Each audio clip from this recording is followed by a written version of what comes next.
तो स्टूडेंट्स ये रही आपकी प्रॉब्लम नंबर 1.9 जिसके अंदर वो कह रहा है compute the magnitude F of the force. यानी कि हमने magnitude F of the force निकालनी है, यानी कि सिंपल सी बात है, इस फोर्स की मैग्नीट्यूड निकालनी है एफ जो कि लग रही है सन और अर्थ के बीच में। ठीक है, वो कहता है which the sun exerts on the earth, यानी कि सिंपल सी बात है। अब ये इसने मेन पॉइंट यहाँ पे क्लियर किया, यानी कि एक फोर्स एफ है जो सन लगा रहा है अर्थ के ऊपर। ठीक है, उसकी हमने मैग्नीट्यूड निकालनी है। वो कहता है perform the calculation first in Newton's, यानी कि पहले आपने ये कैलकुलेशन न्यूटन की फॉर्म में निकालनी है और देन कन्वर्ट कर देना है उनको पाउंड्स में। यानी कि हमने एफ की जो वैल्यू है वो पहले न्यूटन में निकालनी है, देन उसको न्यूटन से पाउंड्स में कन्वर्ट करना है। ठीक है,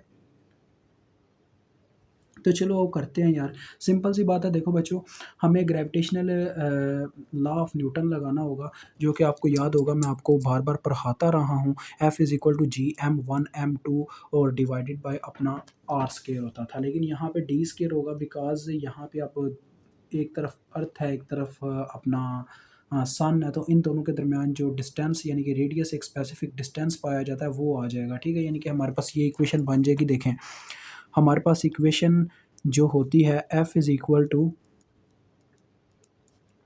जी m1 m2 over R square जो होती है वो कन्वर्ट हो जाएगी F is equal to G, लेकिन एक तरफ आ जाएगा। देखें, m1 हमारा हो जाएगा मैस ऑफ अर्थ या मैस ऑफ सन, चले मैस ऑफ सन ले लें, मैस ऑफ सन, और दूसरी तरफ दूसरा मैस हमारा हो जाएगा मैस ऑफ अर्थ, यानी कि अर्थ का मैस। ठीक है, और बटे में इन दोनों के दरमियान जो एक स्पेसिफिक डिस्टेंस पाया जा रहा है उसको प्रेजेंट किया जाएगा डी स्केयर से। अब जी की वैल्यू तो देखें बच्चों, बहरहाल अब हम देखेंगे जाके अपने उस, देखिए उसने बोला हुआ टेबल D/2 का इस्तेमाल करें, तो वो मेरे सामने इस वक्त लैपटॉप अवेलेबल है और उसके ऊपर मैंने आपका टेबल D/2 ओपन भी कर रखा है। ठीक है, तो उसके अंदर सब कुछ मेरे सामने पड़ा हुआ है, तो मैं तो वहीं से वैल्यूज़ ले रहा हूँ। अब जैसे अब आपके टीचर कहते हैं वो तो आप पे डिपेंड करता है। तो देखें बच्चों, जैसा कि हम स्टडी करते आ रहे हैं, अब ये सारे कांस्टेंट्स जो हैं मैं आपको बताता हूँ वन बाय वन। देखें, हमारे पास सबसे पहले नंबर पे जो ग्रेविटेशनल कांस्टेंट होता है, ये आपको पता ही है, इसकी जो वैल्यू होती है आप जानते हैं 6.673 होती है। 6.673 मल्टीप्लाई बाय 10⁻⁻11 होता है, जितना कि मुझे याद है। और देन आगे हमारे पास यहाँ पे इसका यूनिट बनता है अपना, क्या उसको कहते थे, एक मिनट रुकिएगा, मीटर क्यूब पर केजी सेकंड स्क्वायर, ये मेरे पास इसका यूनिट होता था।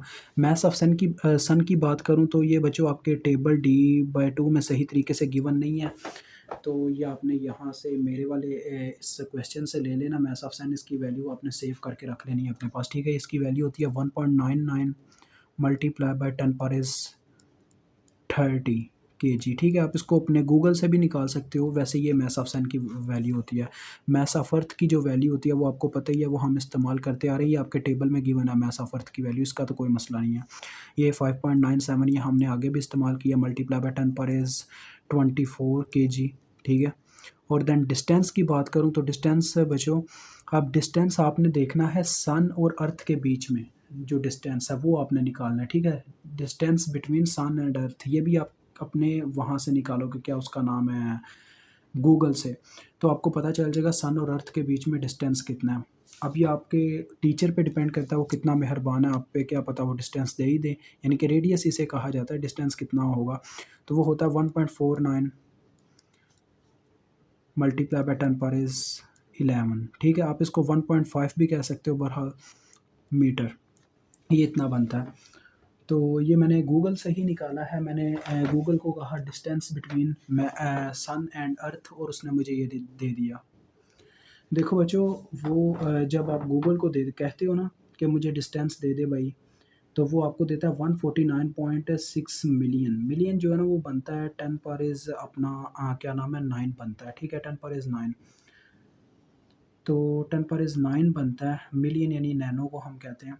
तो जब आप उसको, यानी देखो 149.6 कह रहा है, उस इशारिये को 2 कदम पीछे लाते हो तो वो यहाँ पे 11 बना देता है। ठीक है, मिलियन यानी कि बहरहाल जितना भी बनता है आप एक दफ़ा चेक कर लीजिएगा। मिलियन किलोमीटर उसने लिखा हुआ, वो किलो मेरे ख्याल में वो एक और चक्कर है इसका, वो मिलियन या तो मेगा बनता है, मुझे सही याद नहीं है मिलियन कितना बनता है, लेकिन वो दे इतना ही रहा है, बनती इतनी ही वैल्यू। आप चेक कर लीजिएगा, मैंने यही सर्च किया हुआ, distance between sun and earth in kilometre मैंने लिखा हुआ है, मैं मीटर लिख के देखता हूँ शायद फिर मुझे सही दे दे, क्योंकि आगे मैंने सर्च किया तो हाँ बिल्कुल यही है।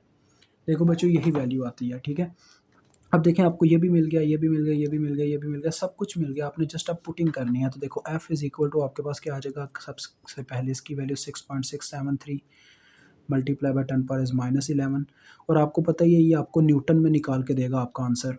और देन उसको पाउंड में कन्वर्ट करने के लिए हमने आगे भी इस्तेमाल किया था 4.44, मैंने आपको बताया था ये चीज़, चलें फिर बता दूंगा। मैथ्स ऑप्शन आगे लिखते हैं 1.99 multiply by 10⁻30 and then mass of earth 5.97 multiply by 10⁻24 and then divided by a whole term with 1.49 multiply by 10⁻11 whole का स्क्वायर। ठीक है जी, अब इसको सॉल्व करते हैं और अपना आंसर पाते हैं न्यूटन में।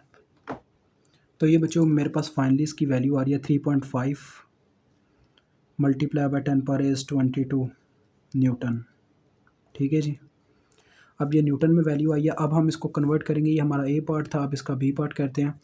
अब हम इसको कन्वर्ट करेंगे पाउंड्स में, ठीक है जी, क्योंकि उसने बोला था सेकंड, इसको पाउंड्स में मुझे कन्वर्ट करके दीजिए।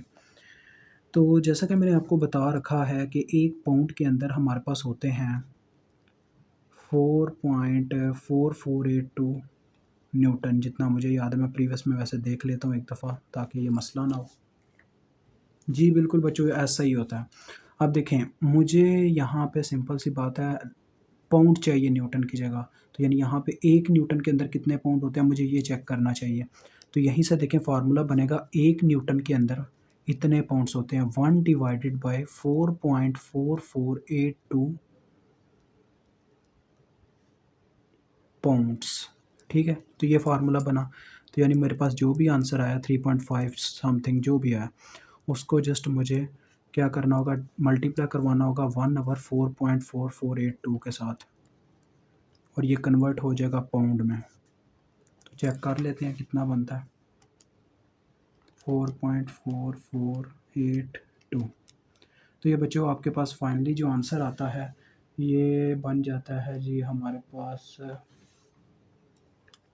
3.5 डिवाइडेड बाय 4.4482, ये बनता है 0.78, यानी कि इसको अगर अप्रॉक्सीमेशन दी जाए तो 10.21 पे चला जाएगा।